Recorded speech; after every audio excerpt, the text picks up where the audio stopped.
আসসালামু আলাইকুম। আজকে আমার বউ আমাকে ভালোবাসা একটা জিনিস উপহার দিবে, জিনিস খাওয়াবে, সেটা আমাকে বলে নাই। এখন সে দেখি কি খাওয়ায় আমাকে।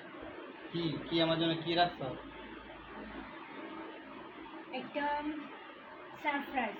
কি সারপ্রাইজ দেখাও। কি সারপ্রাইজ? মানে কি একটা জিনিস খাওয়ানো, কি খাওয়াইবা?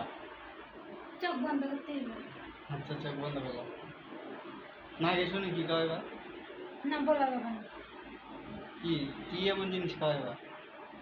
এটা তো বলা যাবে না, চোখ বন্ধ করতে হবে। চোখ বন্ধ করতে হবে? হুম, আল্লাহ, আমি চোখ বন্ধ করলে তো থাকতে পারি না। না, এক সেকেন্ড মাত্র। আচ্ছা, তাহলে আমি চোখ বন্ধ করলাম। এটা কি? এটা কি? ব্যানানা। এটার অর্থ কি? ব্যানানা তো কি জানেন না আপনি? না, আরে সে ব্যানানা, এটা তো কলা দেখতেছি। ওরে আমি ইংলিশতে বলছি। হুম, আপনি ইংলিশে জানেন? হুম, আপনি বলে দেখেন, আপনারা জানেন এই ব্যানানা অর্থ কি? যারা যারা জানেন তারা কমেন্ট করে জানেন।